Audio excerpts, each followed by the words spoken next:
Welcome to tonight. It's Tuesday night, isn't it? It's that's the 1st of December 2020. Pinch and a punch for the first of the month and all that. Good luck, everyone. Welcome to Tuesday night's racing. We are in the Constructors Championship. I'll explain a little bit more about that in a little while for those of you who don't understand what I'm talking about.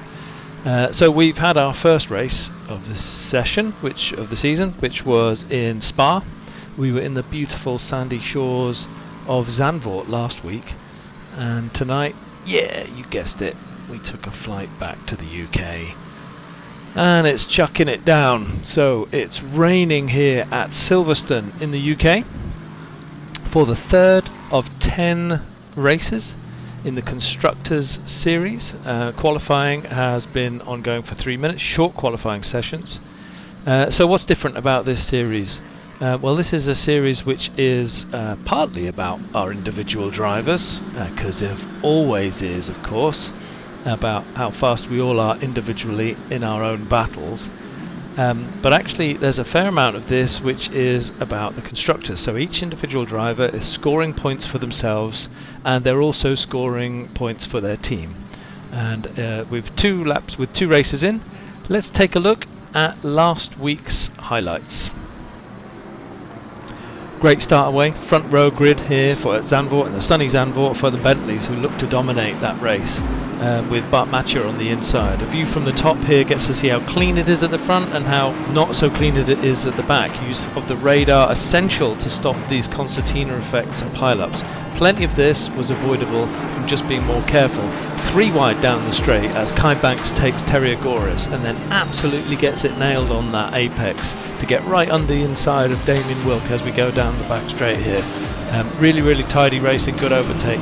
Puts an outrageous, audacious move on the outside of Damien Wilk here, just about getting his nose on the back quarter of Damien, who has to cede the corner, the right-hander in here, maybe hoping to keep it for the next left-hander, but Kai Banks has none of it and closes the door. Great overtake maneuver there. Seen from the back, Kai now battling with Xavier Eugeni. This is great stuff into Kumho, the penultimate corner, and then the final corner for the straight, and you can see you barely get a piece of paper between these two as they come round the final corner. Absolutely fantastic driving etiquette there.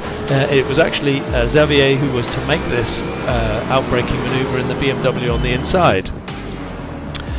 Later in the race we saw Radek Schuller going around the outside in his Honda on that of Jacob Tarantino and claiming the inside line for the second half of that corner. Really good claim there. And in front you can see the green Lamborghini of Constantinides gets a little bit wide and lets Nepone through, but in the meantime he's letting the group behind him gather up, and that is Tarantino and Schuller as well, who unfortunately get themselves tangled up in the background there, and it's away for Turo Nepone. A really great move by Phil Varley, goes on the outside of box 9 around the outside of Xavier. Looks like he's got it stuck. He's basically going to claim the inside for box 10, but loses braking point, loses traction, gets out onto the marbles, and then lets Xavier back through again, away and clean. We're on board now with Stepan Kutnik, who's chasing Nepone, who gets a little wheel onto the grass there, loses it. We lift slightly and then we're through, and Stepan Kutnik now lap 19, right on the final lap, claims that point. This is on board with speed for his final corners. He's in the lead and nearly gets caught out on the final turn by a back marker. That had my heart racing on the night. Great to see he's actually recovered that, and speed then went on to win the first race of the night. Second race, speed on pole position again with Bart Matcher on his left hand side, and with Stepan Kutnik behind, with Nepone behind in second row. Good looking first corner, everyone being very cautious, hopefully learning the lessons from the first race. And you can see here just making sure that everybody is given space. We're looking at the piling at the back there, and we can see that Christopher Streppen in the black Bentley going very wide into the corner there, and he lets through one driver in the Audi, but it was safe. And as you look back through the pack, you can see some incidents, but it looks pretty clean here. But it's only actually when you look at the replay again from the start of from the grid you get a chance to see how easy it is to get a concertina effect. An incident has happened up ahead, cars start to spin, and the cars here still full throttle into this pile-up. And everyone is starting to back up. You've got to raise your eyes further up the grid and avoid these incidents. But checking on the radar, essential. And I put this in on the replay just to show how bad a re-entry this is. This is not how to re-enter a racetrack when you've had an off. That was not the selection of a safe corner to re-enter. So note to everyone, if you're off, make sure you re-enter nice and safely tonight, or tomorrow and the next week and the week after. On board here to watch Emil Schloblum and Jack Donaldson going neck and neck here. It looks like the Lexus has got him on the underside here, but Jack wants to close the door, both deep into the braking. Not quite enough space given there, and they're both taken out and allowing us to go through. Lexus on Lexus down the main straight last week. Is this going to be a nice polite move? Teammates, right? Constructor teammates. Well, yes it is. Daniel Marchant lets him through and Kai Banks goes through, and that was lap 5 of the second race.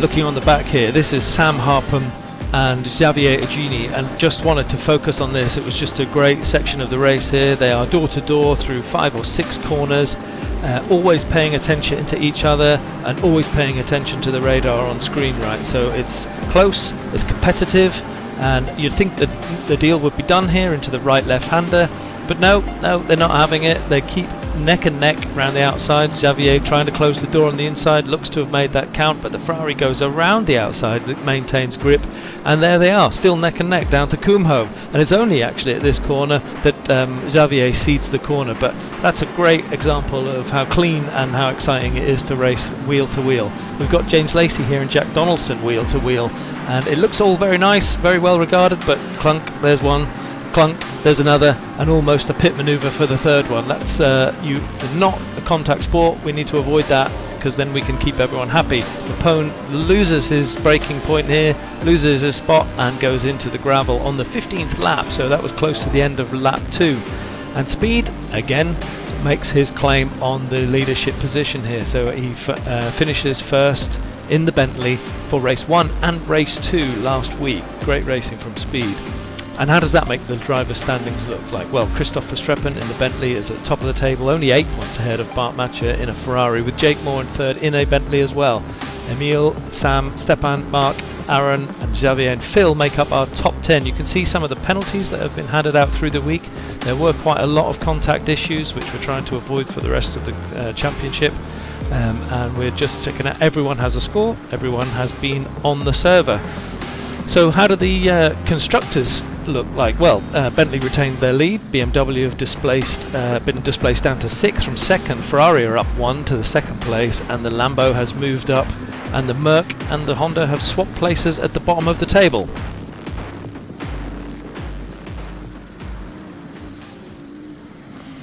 Right, so let's settle in for tonight. We've just finished quali. Christoph Verstappen has taken first, Jake Moore in second, Schuller in third, Varley fourth, but Matcher in fifth, Tarantino in sixth, Nate Newcomer seventh, Kai Banks in eighth, Stepan Kutnik in ninth, Jeff in 10th, and let me scroll down here so that we can see the full scoreboard. Working down the table, we have 43 drivers here tonight. So think about that, 43 drivers in the soaking wet at Silverstone as we prepare for race number 1. So these are 10-minute quali, 30-minute race, 10-minute quali, 30-minute race sessions for Tuesday night's Constructors Championship. We're in the 3rd of 10, and the big thing that's different about this series while we get ready for the race is that at the end of the year, when we have a little bit of a holiday break, take 2 weeks off, we'll have done 5 of the races of the entire season. There are 5 more races in this, a single GT3 class series, but they happen after the holidays.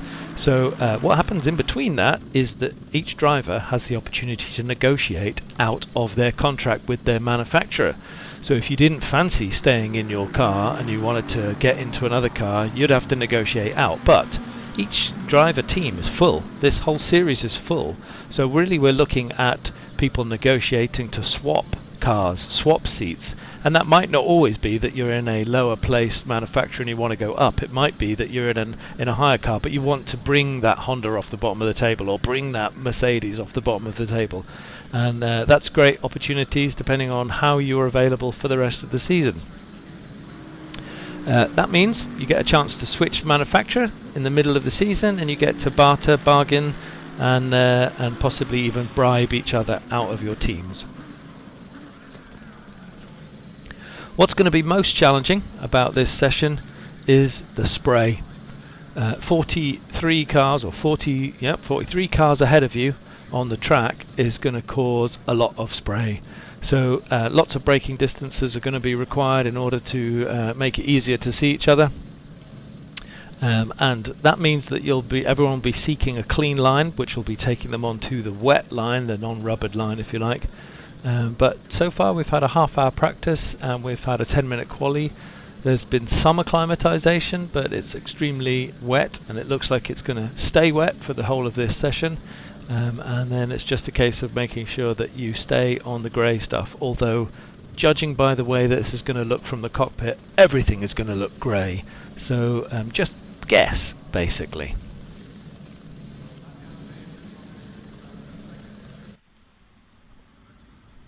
Alright, there is some rain in this session, so watch out for slippery curves and remember to brake earlier.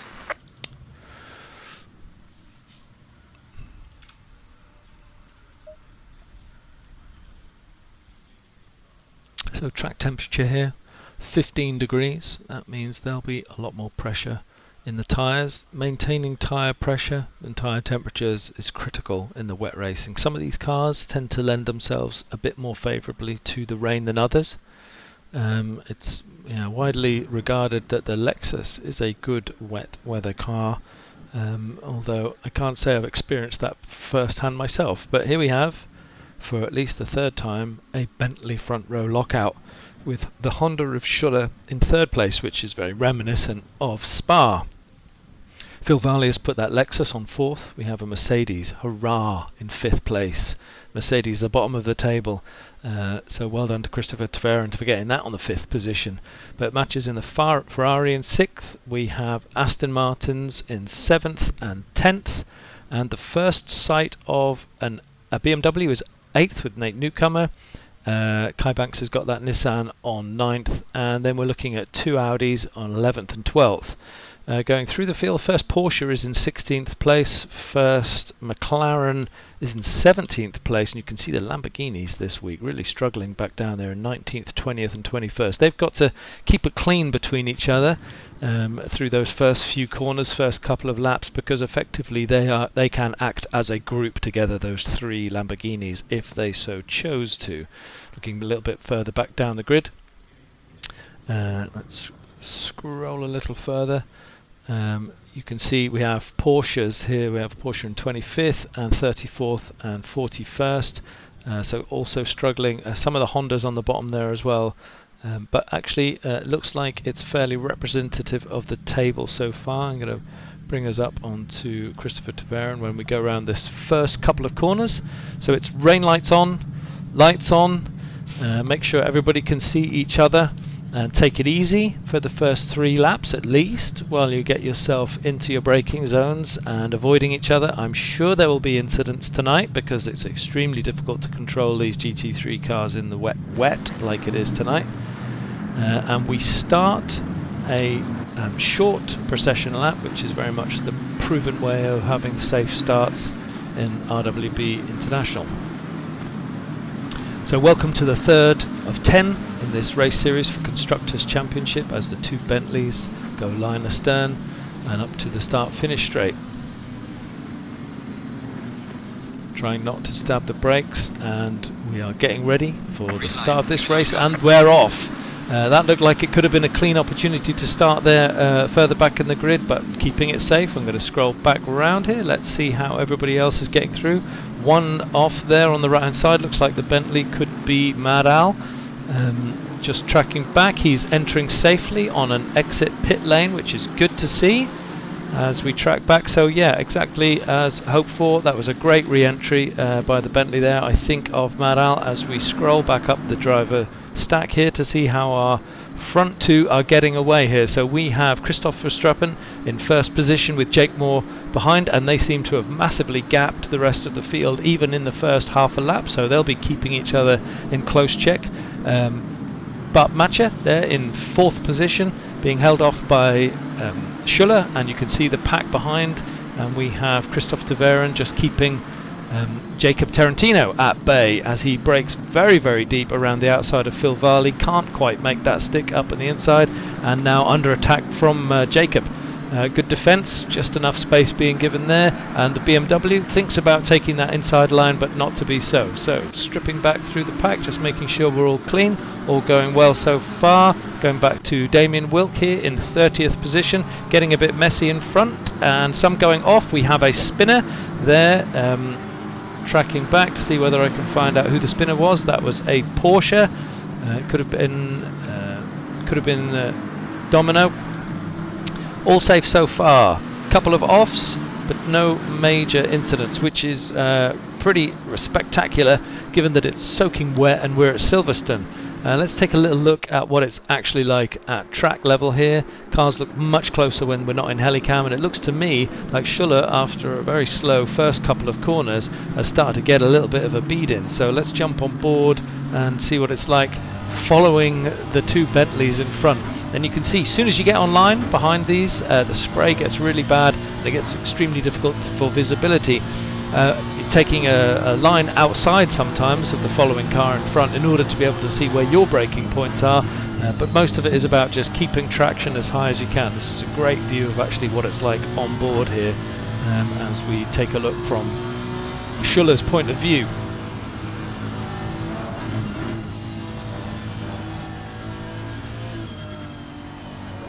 So far so good as we go through. I did get a chance to go through the track there, but that's Maggots, Beckett's and then into Chapel for the final straight, which is Hanger Straight. And as we go down Hanger Straight, which is one of the longest straights here, you can see if we go back to Bart Matcher, he's got Phil Varley for company, and in fact Phil Varley has taken him. So on board here with Bart Matcher, with Phil Varley ahead, snatched fourth position off him. So that was a great and very clean move there into fourth position. So looking good so far. Maybe outbroke himself a little bit there. And let's run down the pack a little bit to check out Stepan Kutnik, who looks like he's under a huge amount of pressure here from Emil, with also Kurjan in for company as well. So that's Linus Stern behind him. And that seems to have been negotiated with the Lamborghini taking that position away from Emil. Such appalling conditions, very, very challenging to keep the car on the track, but takes a lot of concentration. These Lamborghinis don't look like they particularly enjoy it very much, but yeah, Kurjan's making a great effort here, and that was a Bentley off the side of the track, and I think it was the Bentley of Christoph Verstappen. It was indeed, because Jake Moore is in his lead now, and Radek Schuller is in second place, with Phil Varley in third position. So that's a Lexus in third position, and Christoph has dropped it. Now whether he's managed to get back on, I'll just track back just to see how he's whether he's been able to rejoin. Yep, Christoph has rejoined, but he's rejoined in 18th position, so he's had an off. Don't know whether there was contact. I suspect there wouldn't have been, because these two drivers are very, very capable drivers at the front of the track. But yeah, Christoph Verstappen had a really tough week last week. He ended up qualifying in 10th for the second race and finishing, I think, in 6th, having had a front row lockout for the first race. But he's actually dropped it at some point there in that early section of the race. So we're looking at a Bentley, from a Honda, from a Lexus, from a Ferrari, from a Mercedes, an Aston, a BMW, a Nissan, an Aston and an Audi. That's a heck of a split of mix there, and when you think about the table, that will give opportunities for the Audi to close up, certainly for the Lexus to pick up a haul of new points, but there's BMW in 7th, and that's Nate Newcomer, and the BMW currently in 5th or 6th position, so really trying to keep themselves back in the competition here. Let's track back through the pack. So Radek Schuller in second place with Phil Varley for company. Bart Matcher is behind, slightly further behind, and we've got Christopher Taveren in the AMG closing in as we head down to the corner there. Jacob Tarantino, the first of the first of the Aston Martins, with Nate Newcomer for company. Looking back from Nate Newcomer, we've got Kai Banks with Aaron Araday, Jeff behind him, and Kurjan behind him. So quite a tightly packed group here. We'll track these for a little while as we keep on board with Nate Newcomer. Now let's jump on board with Kai and look what it's like trying to track in here.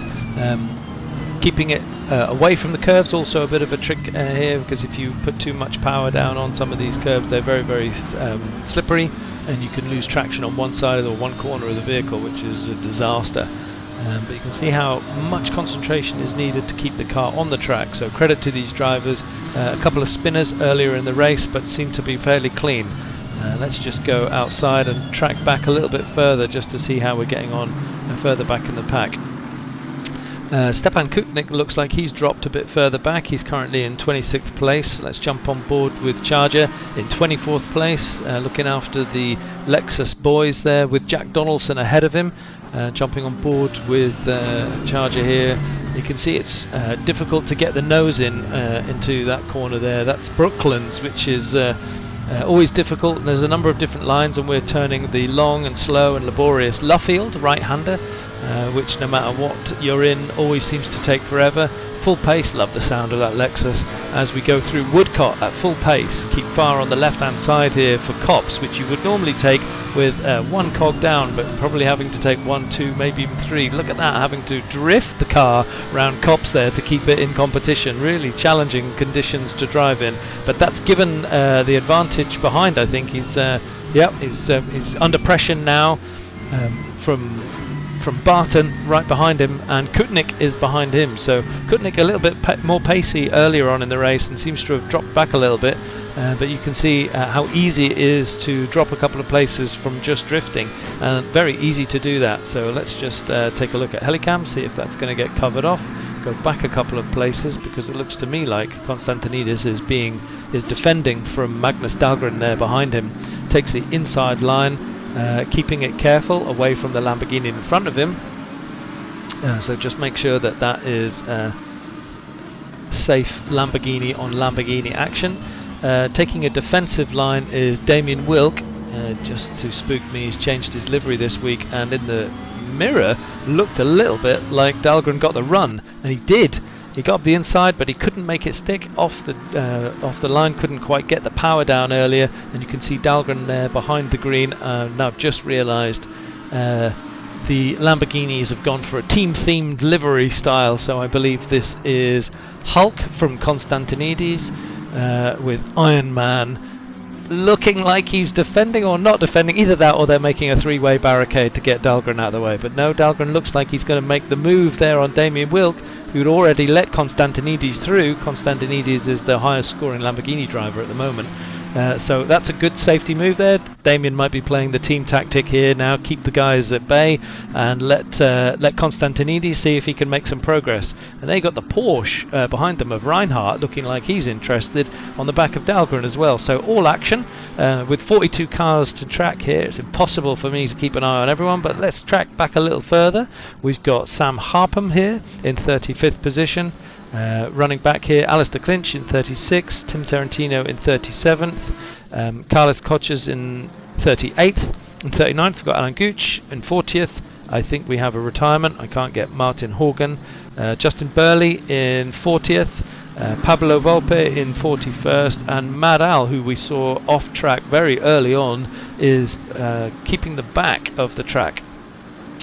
So just running up to the front here, we can see that the second place, which was held by Radek Schuller in the Honda, is now held by Phil Varley. So Phil's made a move, and this is back marking, so this is already speed overtaking a back marker and doing that nice and safely. So let's just check what the gap is between Phil Varley and Radek Schuller. So you can see he's got a fairly good gap there to Schuller. So that was the Honda that split the Bentleys early on, and now it looks like the Lexus is starting to make some points. Great driving there from the back marker, making sure they're out of everybody's way. But you can see, I think Bart Matcher maybe a little bit of off-track action there, which will have opened the door for Jacob Tarantino in the the lights flashing, not great. Keep your distance, nice. And back markers have really helped Nate Newcomer, I think, who's going to do a dive bomb up the inside there. He's definitely next to Jacob Tarantino. Let's go helicam and see how they manage into Brooklands. Nate's made a great move there. It looks like he's secured 2 positions while Tarantino keeps right wheel to wheel with Bart Matcha.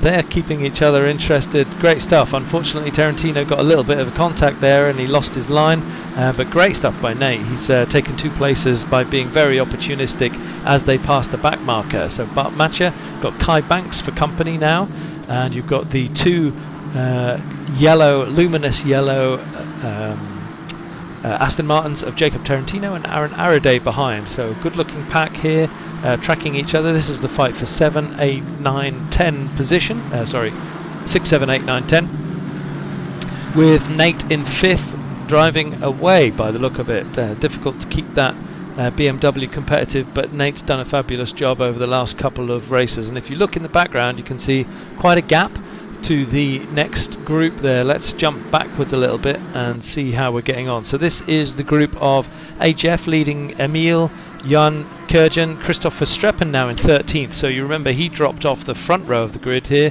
and struggled. He's now running in 13th with Tom Weaver in 14th, Alexander Weiss in 15th, Javier Eugeni, who had a great race last week, in 16th.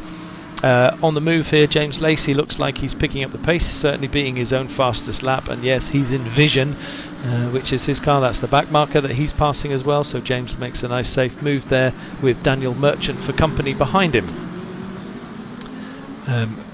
Great move so far, and you can see all through safely. Running back down the pack, we've got Daniel Merchant, Crawford Brown here in 19th in the McLaren. Just checking through, is that the highest placed McLaren? It looks very much like it is.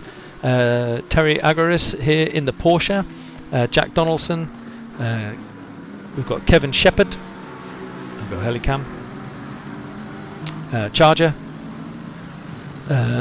Stepan Kutnik, and we have somebody off track there. That looked like that could have been the Porsche. I can't see who that was. Running through, Petsas is in 25th position, Konstantinidis 26th.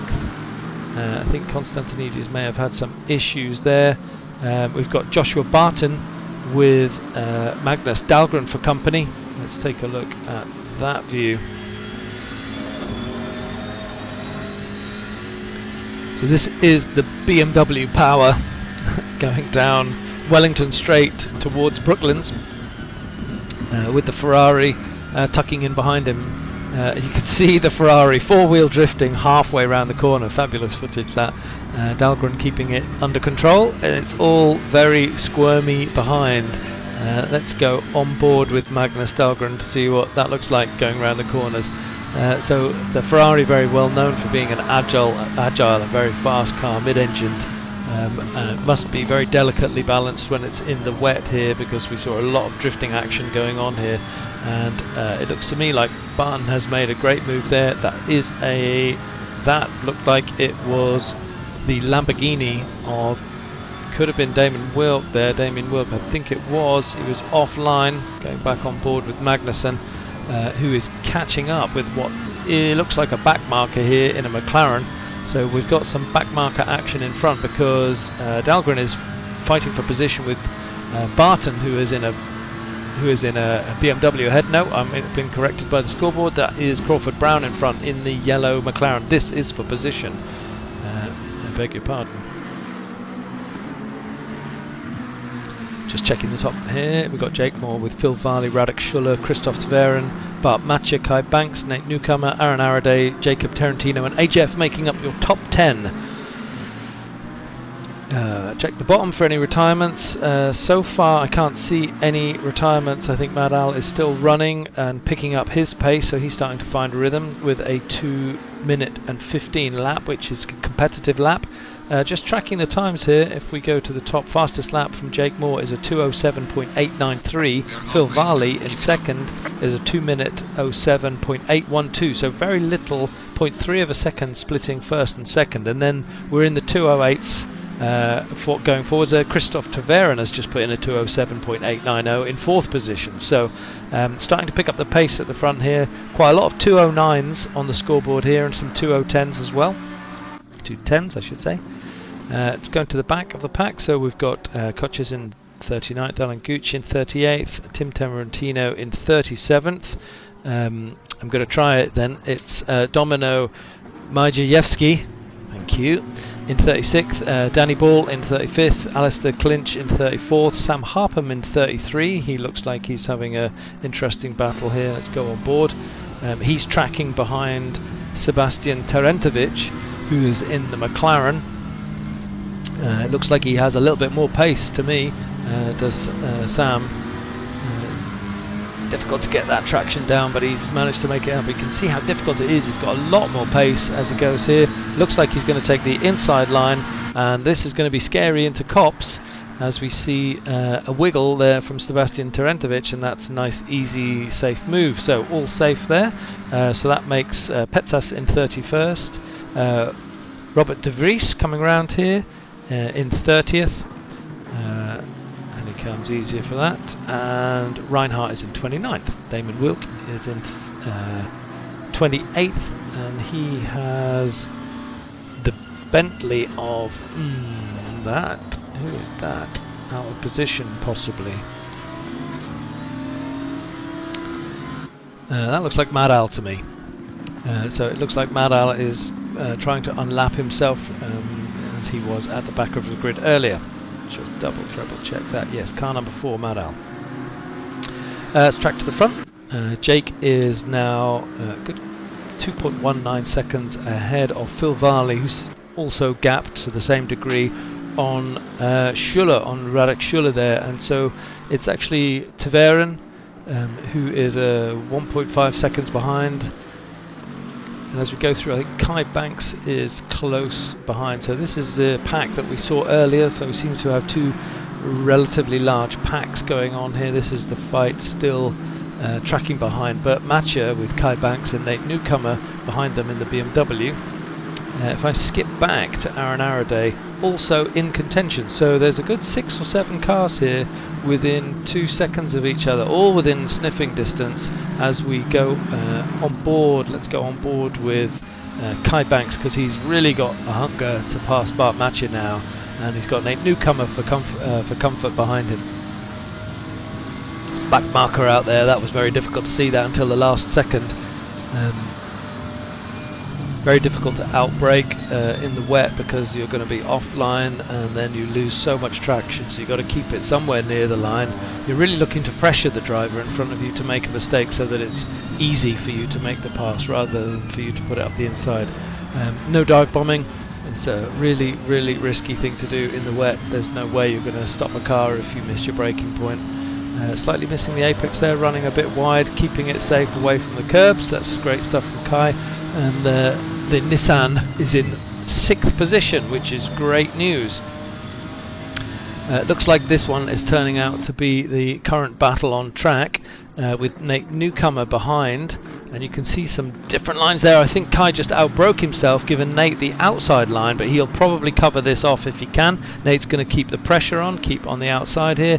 Respect given. I think Nate maybe lost a little bit of traction, maybe even got a tyre on the grass there. Didn't spin the car, but he's let Aaron Araday through. So it's actually Aaron here behind who's got everyone for company, I was going to say. He looks like he's got his own teammate for company, and Nate has reclaimed that position. So Nate in front there, right on the backside of Kai, who seems to be maybe struggling a little bit as we're on board looking back at Nate Newcomer and the two lime yellow coloured Aston Martins. We are 10 minutes remaining of this 30-minute race. We have a Bentley, a Lexus, a Honda, a Mercedes, a Ferrari, a Nissan, a BMW, 2 Aston Martins and an Audi making up the top 10. So it's actually only the 2 Aston Martins that are scoring double in the top 10, but of course the point scoring do fall off after the top 5 positions. It looks to me like this is going to be the wet race has really mixed up the grid here. So let's track back a little bit just to see how they're getting on further back in the pack here. This is Damien in 28th position, but I'm trying to get on board here with Josh, Barton. Josh is in the pink, blue and lime yellow Bentley, no accounting for taste. That's rather standout paint job, with Agoras in front of him and Merchant behind, only 0.6 of a second. So another Nissan making a move here potentially, but it's difficult to outpace a BMW up the straight here. And he looked like he was going to stuff one up the inside there, but thought twice about it, kept it on the track and has come for a late exit. Got a good run here. It's going to be very difficult, no space really to be able to outbrake there. So running up the pack, I'm just seeing quite a lot of greens on the screen here, indicating that people are getting quick. So let's look at Stepan Kutnik, who is on the backside of Magnus Dahlgren, on board here. This is the Audi. I find the Audi is always very tricky to balance as a car, but so far doing very well here. Let's take a little look at what it looks like from Magnus Dahlgren's point of view, looking back.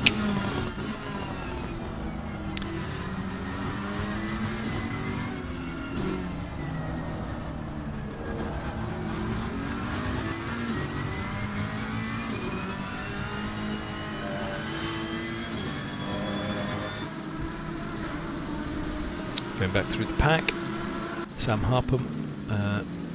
So in a Ferrari, we've got Gooch in a Ferrari as well. So at the start of this session, we were looking at, after round 2, after last week, we've got Ferrari in the second place. There are about 42 points behind the Bentleys at the front. So Team Ferrari is spread across the whole of this field, so just making sure I've got that right. We have one in 36th position, one in 31st position, one in 25th position of Magnus Dahlgren, and then going further up, I think we have possibly Bart Matches certainly driving in 5th position, also in a Ferrari. So spread right across from 5 to 35. Across this grid, and tonight's race is 42 drivers, so I think we may have a retiree. I think Domino has retired in the Porsche, clearly not the car for the wet. Checking on the front, we've got a 1.3 gap to Phil Varley. That was 2.3 at one point, so either Phil is starting to make a close in, or it's just that phase of the race where things are getting. Let's get on board and see if we get a sense that Phil is actually catching speed here. Remember that Speed won both races last week and is well known for being the resident alien. But Phil, extremely fast. Looking like he's really getting the grips of this. He's now 1 second off of Jake of speed. So there's 11 laps gone, 6 minutes to go in this race. And the Lexus looking a lot more interested now. Maybe actually potentially in the position to do something here. As long as he can keep his head. We have 5 minutes, which is a good 1, 2, 3 laps at least, I'd say. Tracking back through the pack here, Nate Newcomer looks like he's on the back of Kai Banks, maybe not. Actually, Kai looks like he's catching up, but Matcher as well. This race between these three seems to have been rolling for some time now. Excuse the cameraman, he was obviously asleep then. We've got Nate with the, and you just saw in the back there, Christopher Streffen, who has, after an early race incident, he looks to have made his way back up to 10th position and going faster and pressuring Aaron Araday. So all good, it looks to me, as a recovery drive as he goes on the inside line for the left-right here, which is down Vale to the club corner, and he's made that stick. Up to 9th position goes Christopher Streppen in the Bentley. So Bentley, as you're well aware, Constructors Championship leader at the moment, is in 1st and 9th position now, chasing down Tarantino, I think, Jacob Tarantino in front of him. So Christopher Verstappen recovered from an earlier off and looking pretty tidy in this final phase of the race. But Want to see if Phil Varley is making any moves here on speed. Yep, that gap is closed again, is 0.86. Speed will be monitoring that gap. Chris Taverin has taken over in third position in the Mercedes, and that's relegated the Honda down to fourth position. So while we're thinking about it, that is, the Honda is at the bottom of the Constructors' Championship with 209 points, and the Mercedes is second from the bottom with 229. So, albeit at the bottom of the Constructors' Championship, the positions third and fourth here are battling for Constructors' points. So that's very interesting. This is the highest position that a Mercedes AMG has been in any of the races so far. So hats off to Christopher Taverin for getting that car around the track. Obviously very well known in the club, very, very fast driver, knows how to get this car around the track very quickly. But just tracking here, Phil does, but noticing that Phil Varley has closed the gap up, but also noticing on my timing board here that Jake Speed has put a faster lap in again. So as it stands at the minute, Phil Varley is the fastest man on track with a 207.149, and Jake is only just behind him with a 207.386, but Jake is up this lap and Phil is up and just dropped down this lap. So negotiating a back marker, that might have caught out, that might have dropped 0.2 of a second or so, but good work. The back marker moves out of the way, but Phil is offline now on the wet side of the circuit. Makes it extremely difficult, and you can see that's already added a couple of tenths of a second to Phil, who is 8 seconds ahead of Christophe Taverin. We are 3 minutes left of this first of two races. Big news was that we started off with the usual Bentley lockout at the front. Christoph Verstappen at some point lost it or missed a braking point and ended up down in something like 20th, I think. He's made his way back up to 9th position. But the Aston Martins have been solid in the 9th, 10th positions, and it's been a good race for all drivers. There were some incidents at the start of the race, but I think everybody has been pretty sensible. Stavros Konstantinidis here in 17th position, nearly a second up on his own fastest lap, and that was just my kiss of death, because he goes round that like a rallycrosser and tries to gently re-enter the track nice and slowly so that the other drivers can see where he is. So that was good re-entry, difficult to enter safely there on the apex of corner, but he did it very, very slowly, giving other drivers enough time to adjust their position, and he turned in sharp and kept off the racing line when he did enter. All very close there as he gets himself in the mix. So tracking Konstantinidis, who was just going very fast, I spoke him off the track, and now that is the worst dive bomb I think I've seen in ages. Note to self, nearly took 2 or 3 cars out there, but was avoided, and you can see in the background here it's getting very, very heavy. Everyone's going all over the place at the minute. Joshua Barton just lost his place. James Lacey is being hassled by Stepan Kutnik, who seems to be on the move. This is for 23rd and 24th position. I'm going to track this. Stepan looks like he's going to throw one up the inside, but he keeps it just safe. This is into Brooklands and round Luffield. James Lacey covering him off on the inside of Luffield. Behind them, Terry Agoris, who was like super torpedo, 2 or 3 laps, 2 or 3 corners back, but no damage done, and that was the luck of the gods. Tracking up through here just to make sure I'm not missing anything.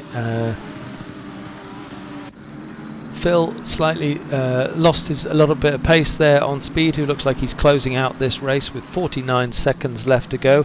We have Christophe Taverin in 3rd in the AMG, Radek Schuller in 4th in the Honda, Bart Matcher in a Ferrari in 5th, Kai Banks in a Nissan in 6th, Nate Newcomer in a BMW in 7th, Christopher Streppen now up to 8th place, so always on the move, starting to make pressure here on Nate Newcomer.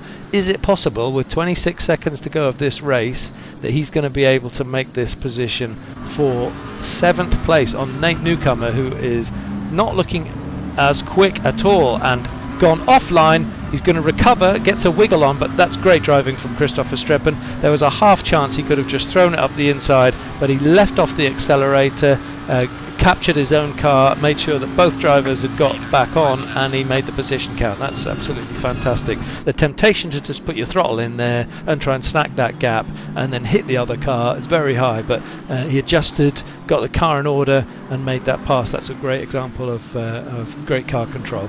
And so what's happened is Aaron Araday is now on the back of Nate Newcomer.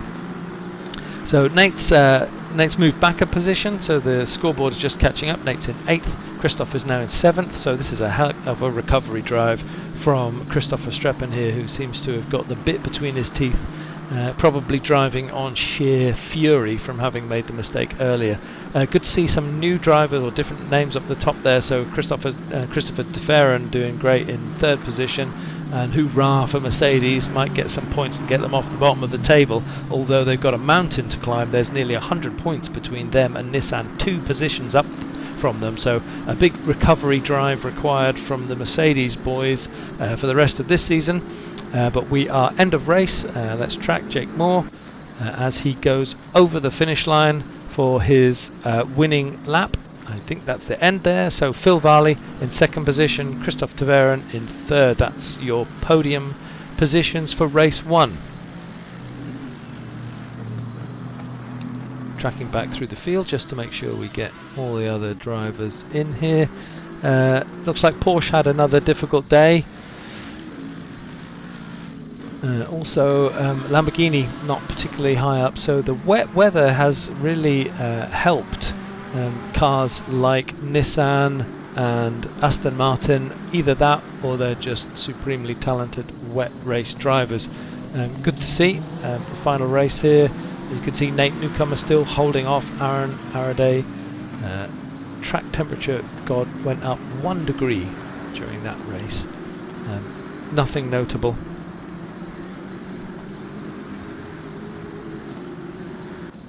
The leader has finished the race. Is that an incident or is that actually... So yeah, Phil Varley for 2nd place, Christophe Taverin for 3rd, Radek Schuller for 4th, Kai Banks for 5th, Bart Matcher for 6th, Christopher Streppen for 7th, Nate Newcomer for 8th, Aaron Araday for 9th, Jacob Tarantino for 10th.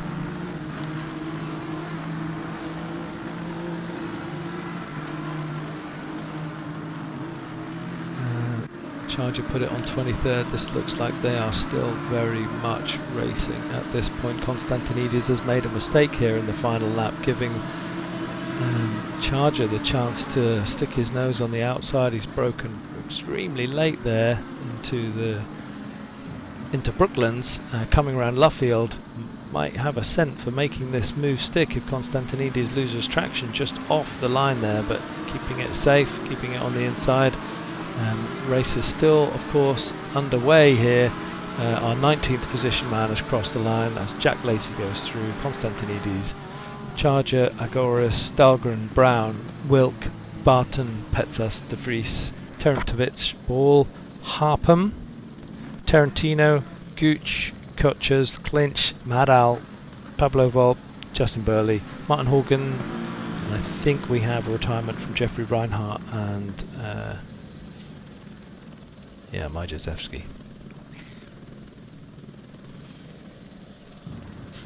Race 1 over. So next up is a 10-minute quali. After a couple of minutes we'll reset. I believe it's still a wet race for the second half here. Another 10-minute quali and then a 30-minute race.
Give it all you can.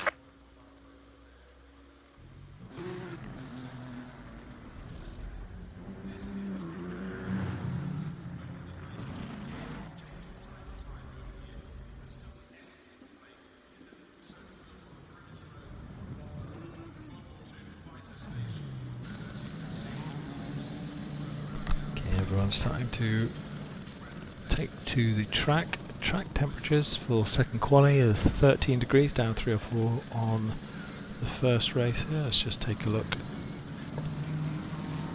Damien Wilk in his Ferrari. Ferrari, a very unique car. Back in the 2017 season, it was absolutely the Huracan GT3 was the car to beat. It actually, because of that, it took on a severe balance of performance handicap during that year, which really penalised this championship team. It's very known as being a very capable car, but very unique and distinctive characteristics sometimes make it very difficult to handle for less experienced teams and less experienced drivers. It's really compact. Very small front area with very low drag figure, so it's very slippery in high speed, which is why you get such high top ends as it has such a low drag. It's nearly always amongst the highest achieving top speed cars and often topping the results here. The efficiency of the class is very high as well because of that slipperiness. You get really good, mile per gallon as if you cared about it, but you do in endurance races. It's quite stiff and quite a short wheelbase car, but actually really good damping can help to offset that stiffness. It can jump and jolt around a little bit over the curbs because it's very stiff, but it's actually quite stable despite that. So you obviously often get the feeling that it's extremely stiff when you're driving it, and you obviously don't want too much stiffness in a wet race, so tending to keep the car as soft as you can. Balance of the car is quite particular as well, actually. It's got quite a bit more weight on the front axis than the axis that you'd actually normally want.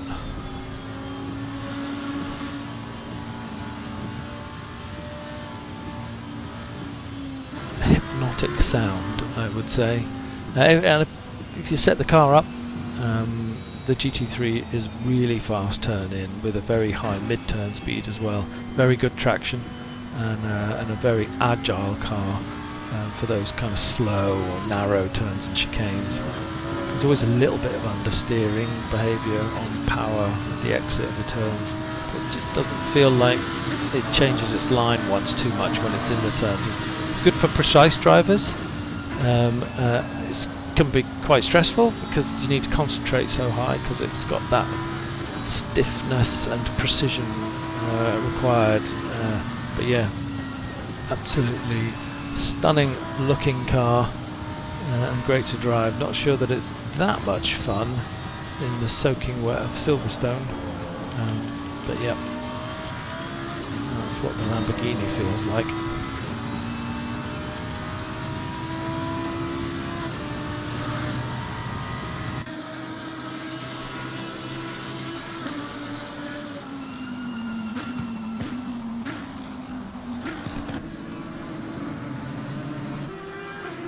Having a bit of a night by the look of it, slightly off track there. Times will start to come in. We are 6 minutes left of the second qualifier of tonight, the third race in a 10-race Constructors series. Quick run through while they're doing the practice. This Constructors series is 50 drivers in 1, 2, 3, 4, 5, 6, 7, 8, 9, 10, 11, 12 cars. Generally speaking, everyone is driving for themselves because that's what race drivers do. But for this series, you're scoring points for yourself individually, but you're scoring points for your team. And it gives you an option halfway through the season to change from your team to another team. So during the 2-week break, which is over the festive holiday, we get a chance to negotiate ourselves out of our contract and jump into a different team, which adds a little extra dynamic to it. Maybe you've always fancied rescuing the Porsche from, or maybe you look at the final 5 tracks in this series and think, yeah, I don't think my Bentley's going to cut it, and I'm going to negotiate myself into a new team. Or maybe one of your buddies says, oh, we need more points, can you join my team please, because you're scoring lots and lots of points. Let's get the Honda back to the top of the table.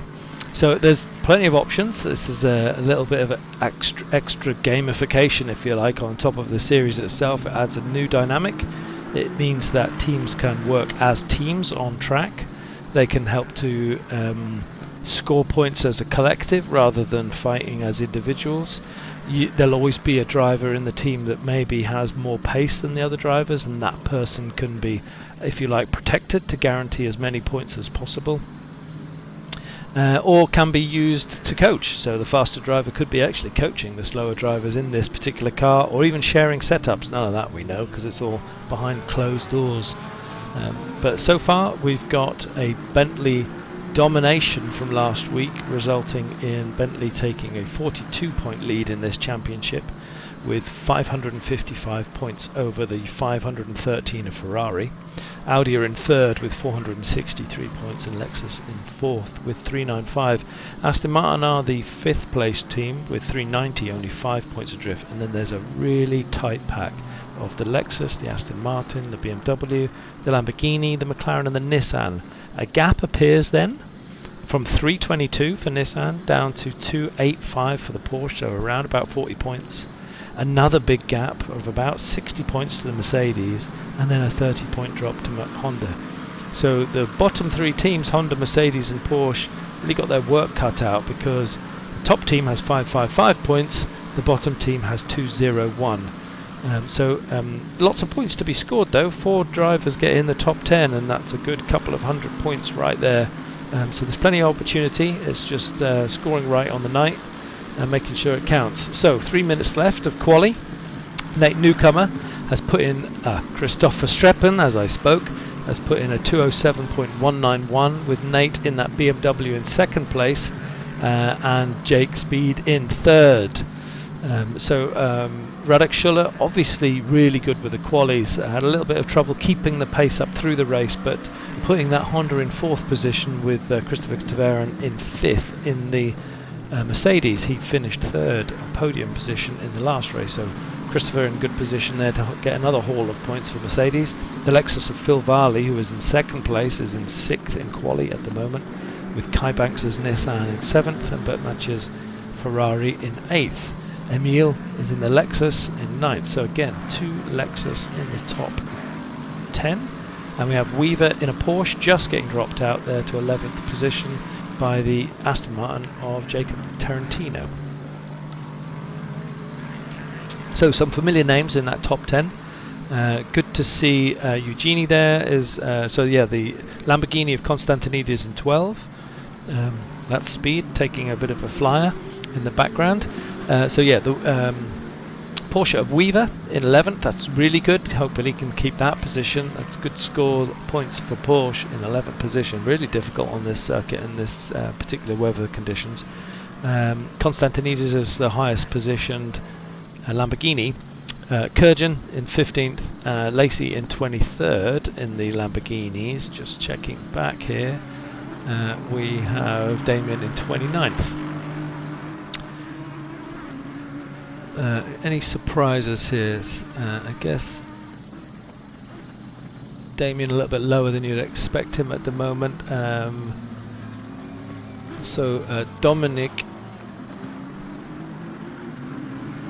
Dominic in 26th. Okay, Madal in 25th. So of course Madal had a little off early on in that first race, which put him at the back of the track, and he struggled to really make himself make his presence known in RWB middle-aged driver. I don't know what middle-aged is anymore. I'm going to claim it's 50, right? So you heard it first. Middle age is 50, because everyone can live to 100, right? That's Josh Barton in 28th position. 4.3 seconds off the leader, and so if you jump on board with Josh, you'll see how hard it is to keep the car on track. Not slow, not driving badly, but the guys at the front are really nailing it. So 4.6 seconds adrift at the moment in quali with only 9 seconds to go. Let's run up here. Stepan Kutnik in 24th position, and that looks like that's the end of quali. So just tracking to the top, it is Christopher Streppen from Nate Newcomer, from Jake, from Schuller, Taveren, Varley, Banks, Matchett and Constantinidis done a great lap there to get into 9th, and Jacob Tarantino in 10th. So I guess the best result, I'm just checking if anyone's going faster. Radek Schuller is going faster at the moment by 0.4 of a second, if my score sheet is showing me right. So just quickly check on that. Should get this lap in. That must have not been the case.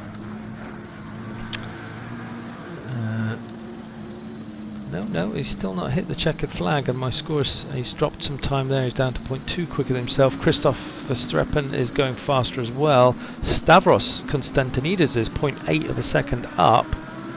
He has also not passed the checkered flag here. So Radel gaining 0.3 of a second here. If he makes this count, if he keeps this pace up, that will put him in 3rd position. He will put speed back down to 3rd position, but he's got to make these final corners. There's still a handful of corners left to go here as he breaks into Brooklands. Still 0.2, 0.3 second up on his previous time. Konstantinidis 0.6 seconds up. I'm just tracking. Maral 1.4 second up in 21st position. I'm going to stick with Schuller here to see whether he can make this count. He's 0.2 seconds up. He might make the position. He goes pole. Brilliant work. Nice work. Radek Schuller takes pole position. Tracking him halfway through that lap, he looked like he had a lot of pace. Let's check where Madal gets. He's 1.3 second up in position 22, but that'll take him up quite a long way. He should get up a good 10 positions here if he can keep this lap in. 0.8 seconds. He's dropped a bit of time there in that final section. Madal finishing 14th. Great stuff. Nearly 12 point positions up, but big news, we have a Honda on pole position, the Honda of Radek Schuller for the 2nd race. Great to see, and a nice lap there.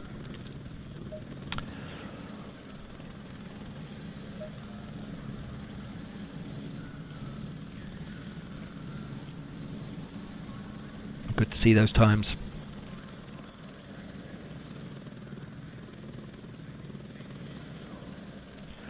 Looks like we don't have Merchant, Ball, Burley, Horgan or Kochers. Either they didn't get on track or they chose not to qualify.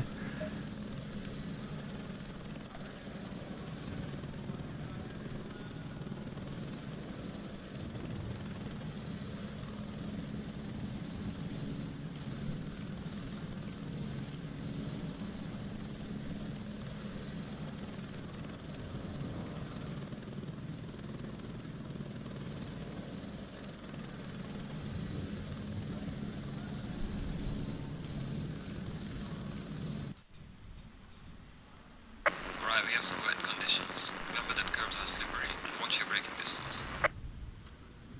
Like that the crew chief tells us that we have some wet conditions.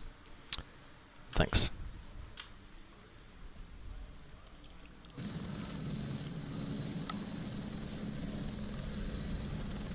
So yeah, Honda in 1st position for the 2nd race. And just tracking back here, let's step back a little way.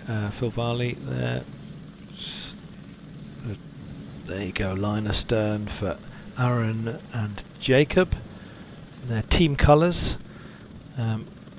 Madal looking hungry to make amends for that 1st race. In 14th with a stunning quali lap that got him 10 positions, 12 positions in the final minutes. Going back further, we've got Sam Harpham in 21st, Stepan Kutnik in 22nd, Petsas in 23rd and Charger in 24th. Slightly further back, Robert De Vries in 26th, with Kevin Shepherd ahead of him, James Lacey in 27th, Josh Barton in 28th, Domino in 29th, Alistair Clinch in 30th, Terry Agaris in 31st, Damien Wilk in 32nd, Jeffrey Reinhardt 33rd, 34th is Crawford Brown, Sebastian Tarentovic in 25th, Alan Gooch 36th, sorry, Tim Tarantino 37, Pablo Volpe, Daniel Merchant, no Martin Hawken, Danny Ball, Jason Burley, Carlos Codgers. And that is a grid size of 41 by the look of it, with maybe 42 given the scoreboard. So 30 seconds to go. We'll do a short start for the green flag, and then we'll be off. So the question here is, can Radek Schuller not only hold first position for the first few corners, but can he hold the pace throughout the race, because he started to get dropped a little bit by Speed. The other question, of course, is how is Speed going to fare in this race, as he was clean, no spray at the front of the grid from the last race, and we have 10 seconds to start the race. Again, all signs look promising for a good Bentley haul here, with Christoph and Speed in the top positions, but Nate putting BMW back on the radar in third position there as we track back, and Mercedes on row 3 with the Lexus of Phil Varley next to him. So line astern as we go to the start finish straight, hoping for a clean start. Radek taking us off. And we're green. We are go for the second race in the Constructors' Championship. And Nate collects, it looked to me like Nate collected Christoph there, and just going to track back, because that could be a nasty situation. Just tracking back, and it's gone to poop at the back of the grid here. Very difficult to avoid spinning cars. Both of the Aston Martins look to be off the track. Nate Newcomer is pulling over to the left hand side there. Difficult to recover the cars. Still recovering on the racing line was Stepan Kutnik, and that continues to cause bedlam as we go back. Charger has been picked up in that. James Lacey has made his way through, so tracking back just to see where that's going to end up. We might already have a few retirements here, and that got very messy very quickly, and it started at the worst place, which is the front of the grid. It looked very much to me like Nate Newcomer just clipped the rear quarter of Christoph Verstappen and rotated him into Speed, so both Bentleys look to have been taken out in that first corner. Currently Radek Schuller at the front with Kai Banks in second, so this is a Honda in front of a Nissan, and we look like we already have seeing Jake Moore here in third, so I think that's already, Jake must have recovered, so Jake is actually in second position by the look of it, and as you might have suspected, the stewards have decided that is a restart. Too much carnage in the track here, and it started at the front of the track, and that's where the worst position is for incidents to go, because everybody gets collected. There were cars everywhere, left, right and centre, and re-entering the track unsafely as well. It's just extremely difficult to find your position and avoid everybody else. So the wise decision, not to call a full course yellow, but to reset the grid and start us off for a second time round.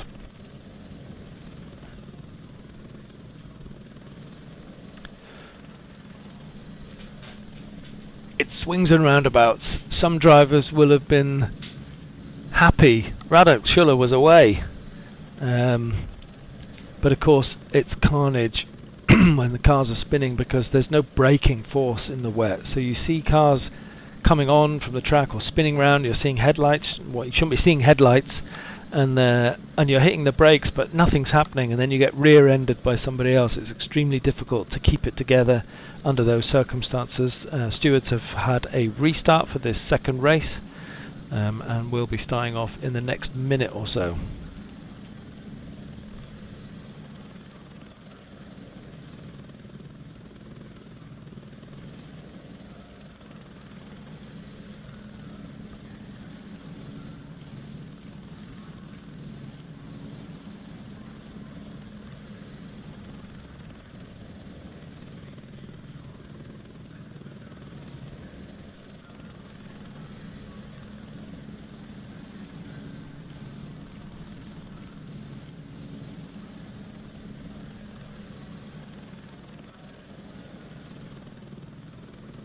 Seconds.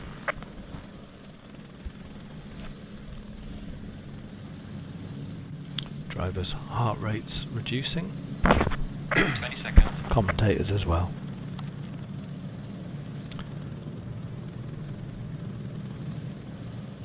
A chance for everyone to hit the reset button as they rejoin the circuit here.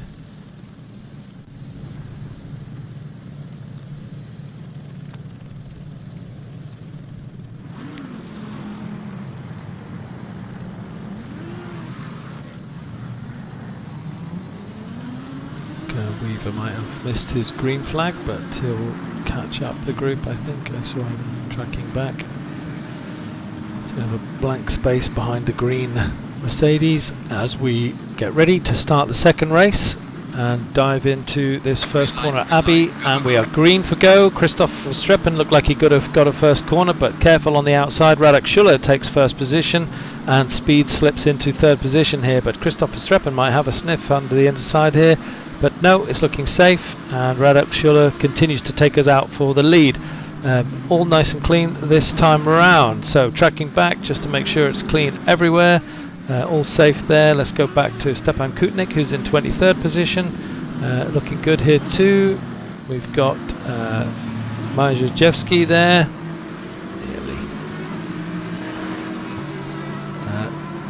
A little bit of potential contact there, but we seem to be safe. Looking back on the track there, everyone is making their way around. So let's track up here. This is Charger chasing underneath Christoph.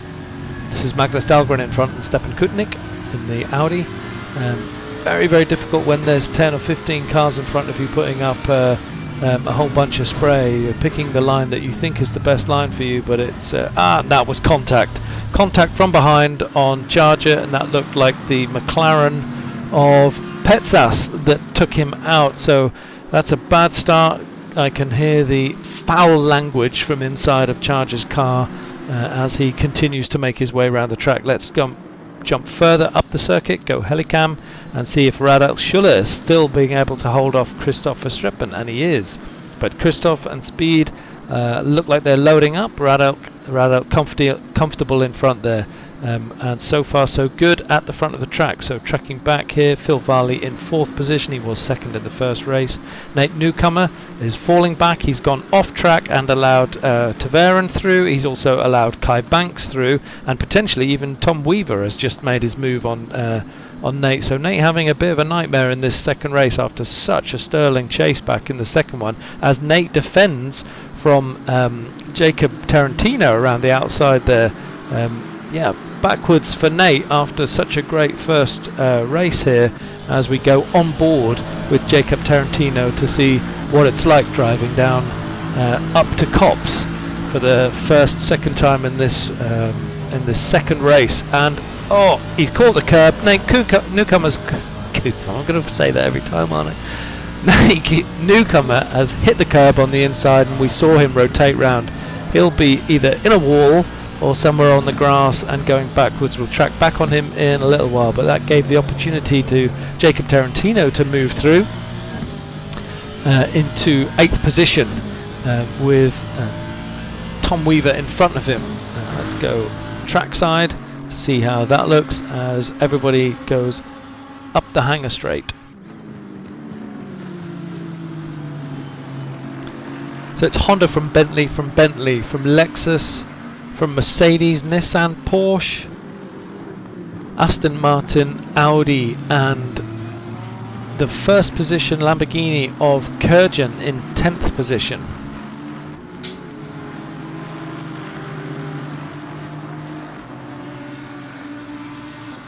Christoph not relinquishing quickly here, and he looks like he's going to make this move stick up the inside,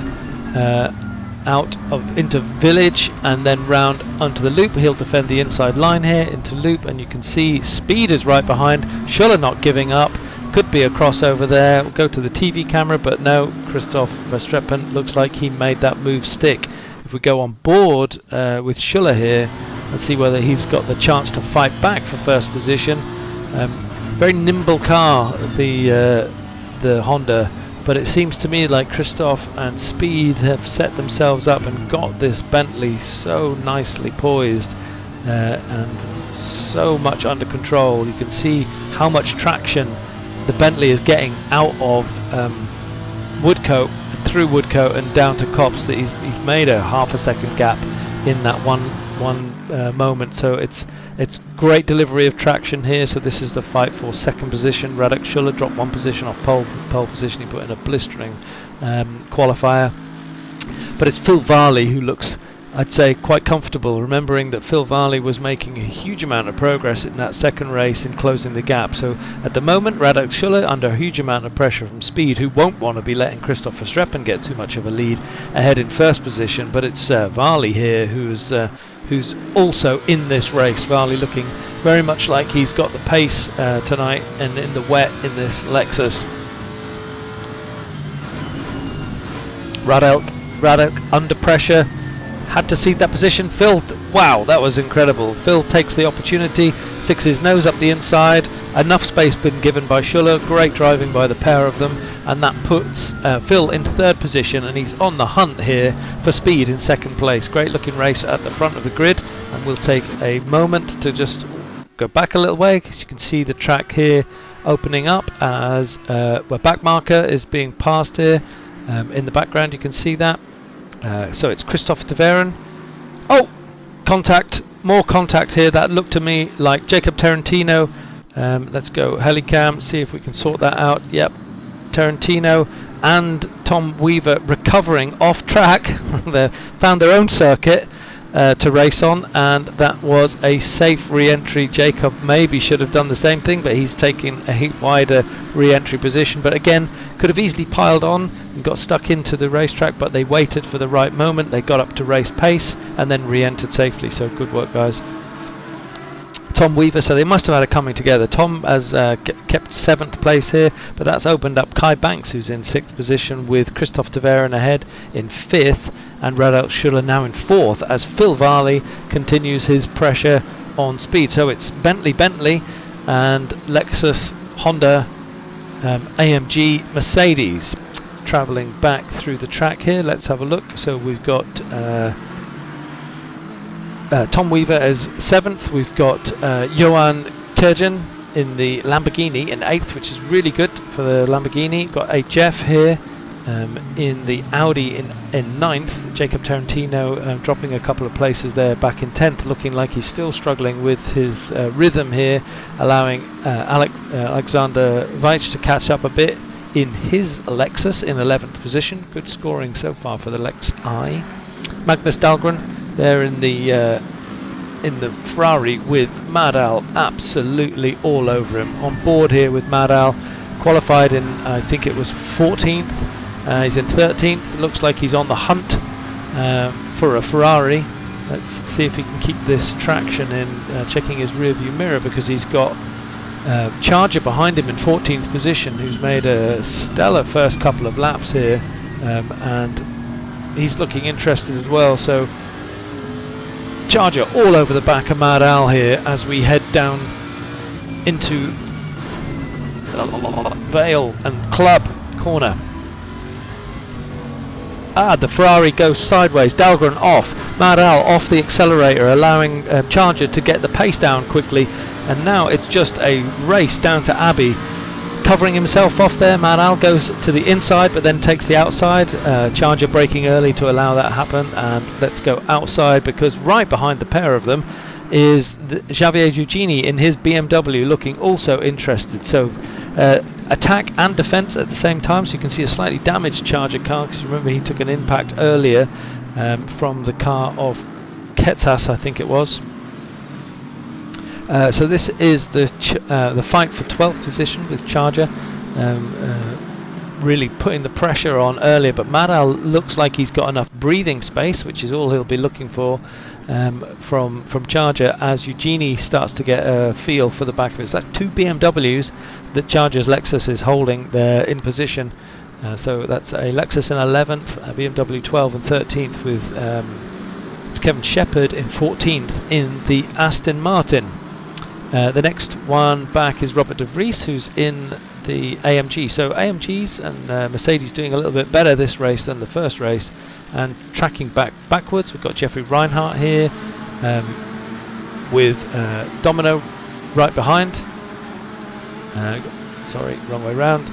Sam Harpham is in the Ferrari, and they look like they're an interested group together.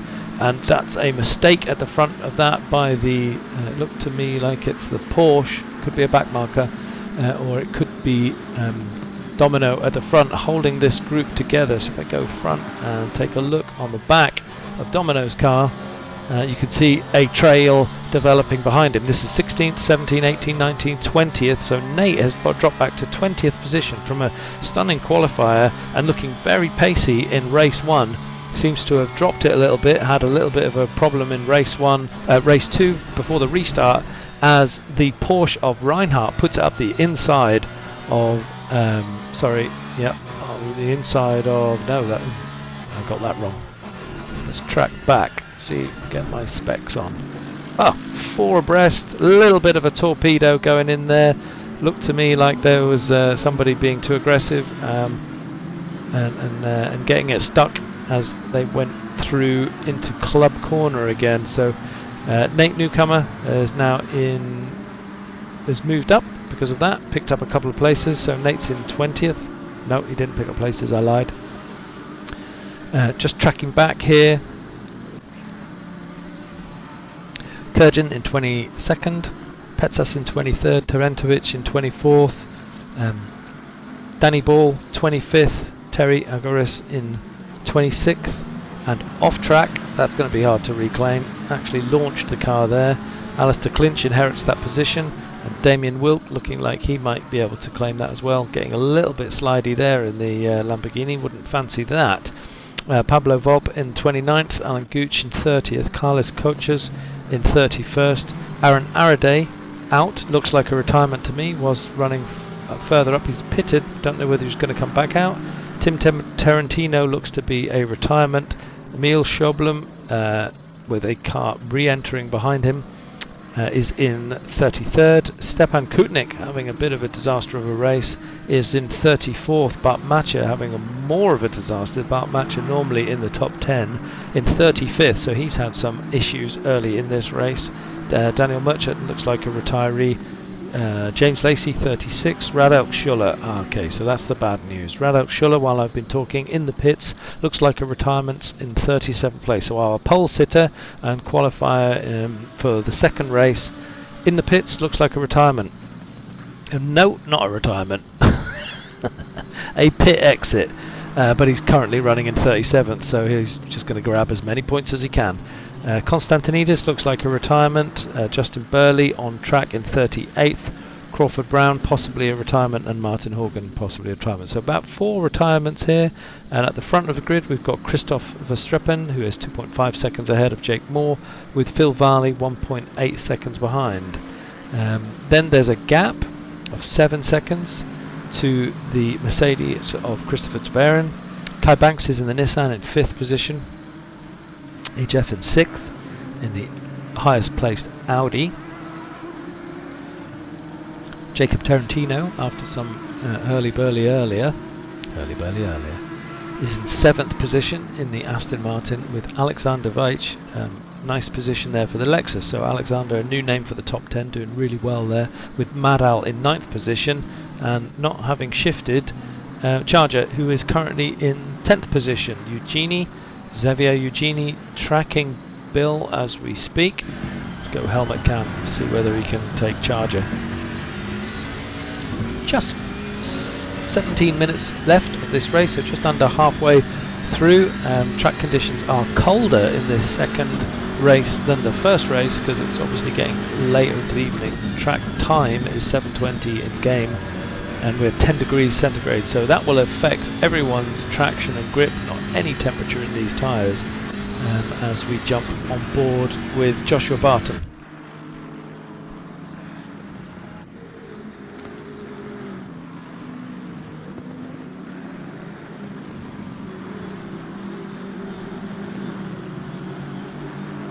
So Nate, although currently in 17th position, dodgy cameraman again, currently up on his own time, only marginally so, but faster than his own time by 0.6 of a second is Josh Barton here in 12th. So he's starting to get a bit of a chase on. Certainly about to make his fastest lap. Lap time's actually coming down compared to the first race, so maybe there's some optimum temperatures here from Christoph and Jake, or maybe they've just got the magic number when it comes to setup. But Christopher Streppen in first position has put in a 2:06.846. but speed has beaten that with a 2:06.795. So our current fastest man on the track is Speed in second position. Phil Varley is a 2:07.1, and then I'm afraid to say most other drivers in the 8s, 9s, 10s. So clearly some great driving and some great setup work at the front of the track, because track conditions are quite considerably different. Interesting race here, as Josh is a half a second quicker than his own lap behind in 12th position. Xavier Eugeni, who we're watching, is also half a second on his best time, and Charger in front also half a second in front of his time. So these are the men on the move here, 10, 11th and 12th place, as they start to pick up the pace, get their rhythm, get their temperatures right, and Charger's about to put comfortably his fastest lap here and to bring himself into the 2:08s as he goes over the start-finish line by the look of it. There's a 2:08.922, his fastest lap of the race, on lap number 7, as we're in 10th position now with Mad Al just a little way up the road. I can see quite a lot of greens on the track here, so if we go up here, Christophe Taverin is going 0.3 faster than his previous lap, and Jacob Tarantino 0.4 faster. So in the top 10, lots of greens.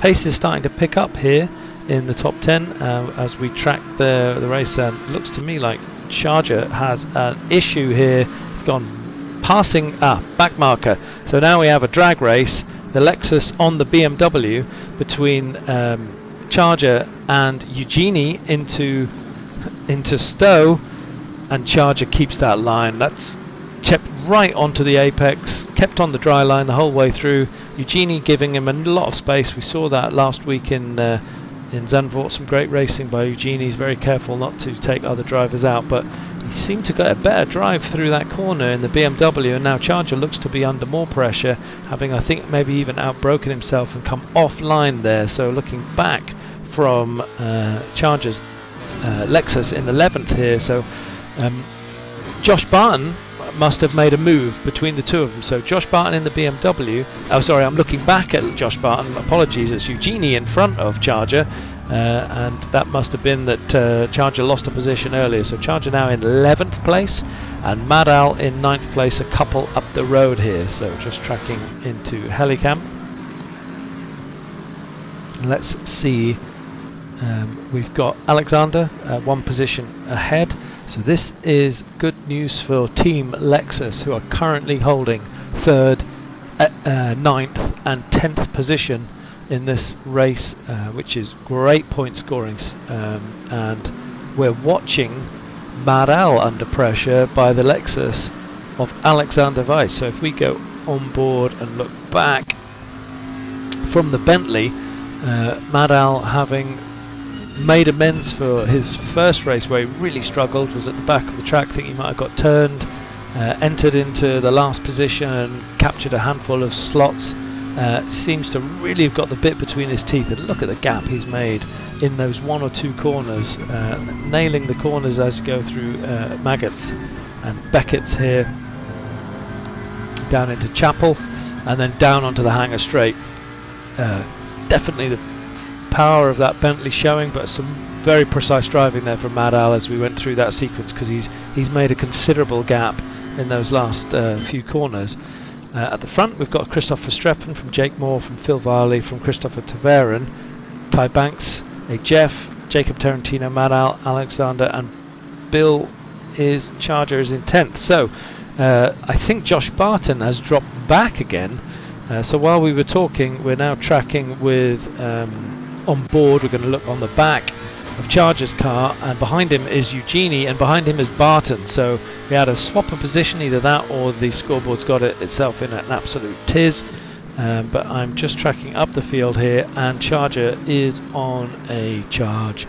He's now 0.3 second up on his fastest lap. So this midsection of the race with 11 minutes to go, and that looks like his teammate has gone very, very wide there. Indeed, Alexander Weiss there really lost his braking point, and that's put the two Lexus right on top of each other with the BMW of Eugenie for company. Let's take a look on board with Charger, who does defensive to make sure he covers off the BMW.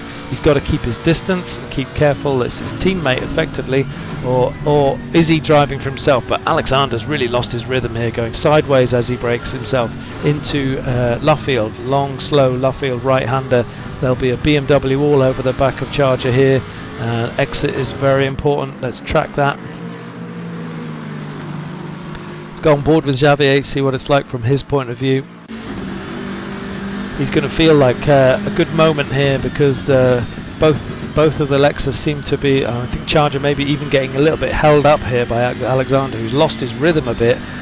Charger was on the move, going faster and faster. Alexander lost his track position a little bit and is not really re-establishing that gap, as Xavier outbrakes himself into Maggots and Beckett's and now loses that all-important line. And we can see how difficult it is to get the traction down as the cars wiggle around in front. So we're on lap 9. We have 9 minutes left of this race, and this looks to me to be the current on-track battle, with the two Lexus of Alexander Weiss and Charger in 9th and 10th position, with Mad-Al just up the road in a Bentley, and HF in the highest placed Audi. I'll keep a track on this one, because this one looks to develop into something. Using my spider senses, I can feel there's something happening here. We've got Alexander in 9th, Charger in 10th, and Eugenie in 11th, pegging each other, I'd say. Team orders from Lexus headquarters: let Charger through, let Charger through. Joke.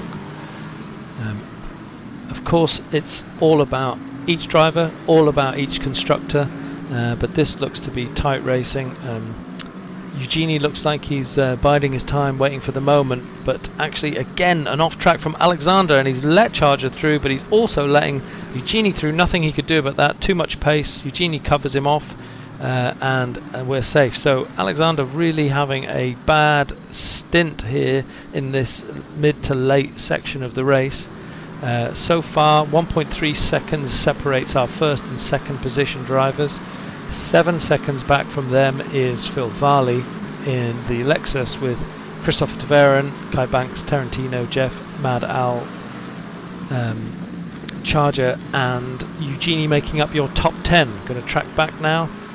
It was definitely a lack of rhythm there, but you never know. Alexander here, he's in 11th place. He might get the feeling he's got to get this BMW back, but these guys look to be very close in terms of their pace and position. Let's track back a little bit. We've got Joshua Barton between them. After that, in 12th position, Kevin Shepherd in 13. Got Robert De Vries in 14, who is holding off Tom Weaver, who is spinning in front of Magnus Dahlgren and Kerjan. So just check that Tom is able to recover. He gets off track. Good work. And Sam Harpham is through. Maj Jazowski is in 19th. Petsas in 20th. Nate is in 21st. Danny Ball is in 22nd. Jack Donaldson in 23rd. Terry Agaris in 24th. Damien Wilk in 25th, with Alistair Clinch in 26th. Sebastian Taventovic in 27th, with Alan Gooch in 28th. Stepan Kutnik in 29th. Bart Matja recovering on a different circuit. Really having a disastrous night for Bart here. In 30th, in 29th, no, in 31st. Emil Shubin in 30th. In 32nd, Tim Tarantino is James Lacey, and then Jeffrey Reinhardt in 33rd. In 34th is Pablo Volp, and Aaron Araday has dropped back considerably to 35th. Carlos Coaches is a retiree, I believe. No Daniel Merchant. No, Justin Burley is on track in 37th. No Stavros Konstantinidis. Radek Schuller has actually retired. We saw him exit the pit, but I think he's retired. Crawford Brown is a retiree, and Martin Jorgen is a... So big news for this race was Radek Schuller, our pole sitter in the Honda, looking to score high, had some major issues at some point, as we unfortunately watched Justin lose it there. Let's go back to the battle further up the field, see if Charger is still under attack. He looks like he's got clean air. He's in 9th position, and it's now Josh Barton behind him and Alexander Weich. So Xavier has had an off and recovered into 12th position. So Xavier behind Alexander Weich here. It was the other way round. So it seems to me it's just basically a Lexus and BMW battle, which is interesting because they are split by only 22 points on the Constructors' Championship, with Lexus in 4th position. So tonight, if this haul was to come in, Lexus have had a good result with a 3rd, a 9th and an 11th. Bentley, of course, continue to stamp their authority on the Constructors' Championship and on the Drivers' Championship, with Christoph Verstappen and Speed really pulling in those points. And Phil Varley obviously putting a lot of pressure here to get more points in, as Ferrari is the big sufferer tonight, currently in 2nd position in the championship with 513 points, really in the top end of this. But you look down and you can see Dahlgren there in 16th position and Harpham in 20th. So low point scoring for this race, the second race here in Silverstone, which will damage their Constructor Championship going into the 4th round next week. Let's just take a little look at the lap times. We'll just track to the top of the circuit here. So let's take a look at Christoph, who is pegging Speed. They've got back markers to negotiate, so a good time to go on board here, or at least actually watch from the helicam point of view, and that really did give Jake an opportunity to close that gap up. So this is Jake in 2nd place on the backside of Christoph Verstappen, whether they are discussing tactics in their own way or whether they are fighting for race points. These two guys are always racing, let's be honest. So Speed showing his side to Christoph, and Christoph saying thanks, I knew you were there. Good work through the back markers as they close in through into Club and down Abbey, losing a little time through that, and Phil Varley gaining a little bit of time behind them. But what you're really looking at here is the front two drivers racing for their own championship, but also racing for Bentley. Looking good at the front of the circuit. 3 minutes to go in this race, and just going back here, we have Phil Varley in 3rd position, Christopher De Veren with that Mercedes in 4th. That will do them no harm at all in terms of their battle with Honda. Kai Banks in the Nissan in 5th, Jacob Tarantino in 6th there with the Aston, AJF in 7th in the highest place Audi, with Mad Al in a Bentley. So another high scoring week for Bentley, with 1, 2 and 8 position if it were to finish like this, with 2 minutes and 29 to go. Charger is in 9th position with Josh Barton behind some way. In 10th, Alexander Weich is in 11th, and he's got Xavier Eugeni for company. Looks like he's on the hunt, with Kevin Shepherd behind them in the Aston Martin. Robert De Vries is in the next Mercedes, and Magnus Dahlgren is in 15th in that Ferrari. Tom Weaver, highest placed Porsche. He's had a struggle of a night getting that car around the circuit, and Nate has brought his BMW back up to 17th. That is the 3rd place BMW on circuit. Petsas in the highest place McLaren in 18th position, Sam Harpham in the Ferrari, and Pekerjan in 20th position in the Lambo. Is that the highest placed Lambo? Yes, it is. Bad results for the Lambo this week. Jack Donaldson in 21st in the McLaren, and Danny Ball in 22nd in the 4th Bentley. Terry Agoras in 23rd position in a Porsche. Damien Wilkin 24th, in a Lamborghini, with Domino in a Porsche in 25th. Sebastian Terentovic in 26th in the McLaren. Alistair Clinch in the Audi, and Alan Gooch in 28th in the Ferrari. Stepan Kutnik in the Audi in 29th, Bert Matcher in 30th in the Ferrari. Emil is in 31st in a Lexus, and then we're into retirement territory with James Lacey in 32nd, Jeffrey Reinhold in 33rd, Pablo Volpe in 34th, Aaron having a tough night tonight in 35th, Justin Burley in 36th, Carlos Koches looks to have retired, as does Stavros Konstantinidis, Radek Schuller, Crawford Brown and Martin Horgan. So 25 seconds to go. Let's track the front of the circuit here, which is Christoph Verstappen holding his lead from Jake Moore. Alright man, the leader is on the final lap. Final lap. Final push. Final lap for Christoph.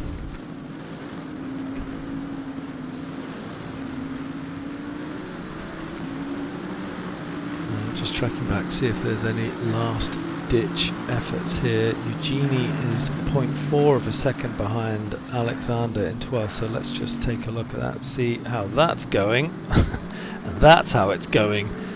These three are fighting for race position in the final few corners of this circuit. I'm going to track them for a minute just to see if anything happens here, with Alexander looking to put it up the inside of Josh Barton. No joy there.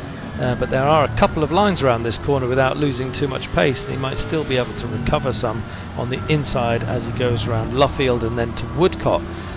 Not much left of this circuit, so I don't think he's going to make any joy. I'm going to go back to Christoph Verstappen here and jump on board Helicam so that we can see our leader go through into the final section of this race.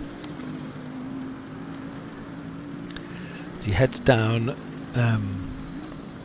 to Copse from Brooklands, from Woodcote to Copse, then down to Maggots.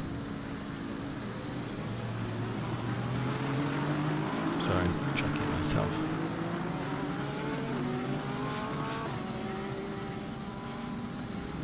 Oh, my mistake. That's Village Loop into Aintree, and then down the Wellington Straight. Jake Moore behind. 4 seconds behind Phil Varley, a little bit further back down the road here, navigating a back marker, and then we've got Christoph Tverin in 4th. So they've had very, very stable and settled races here. Jacob Tarantino in 6th. Mad Al has made 7th position. He'll be very happy with that after race 1. Jeff in 8th. Charger is in 9th. He'll also be very happy with that, I think. And Josh Barton in 10th, with a close pack behind them. I'm not sure much is going to happen there. And Christoph Verstappen passes the start-finish straight, with Jake Moore taking 2nd. Phil Varley is going to take 3rd, with Christoph Tverin coming through here in 4th position.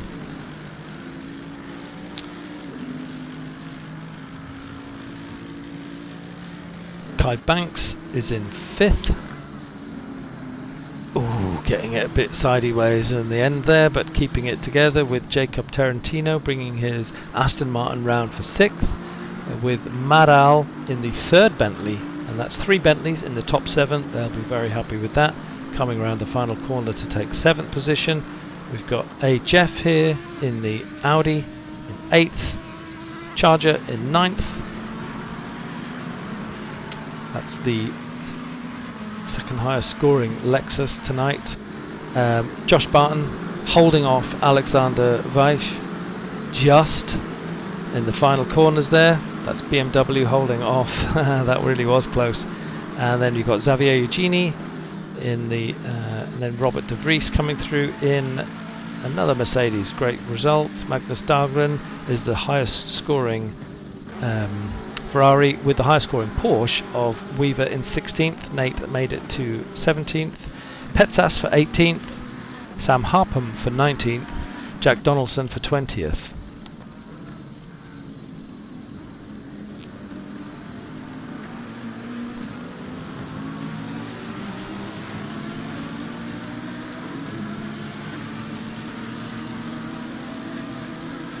And then behind him is Johan Kurjan, Danny Ball,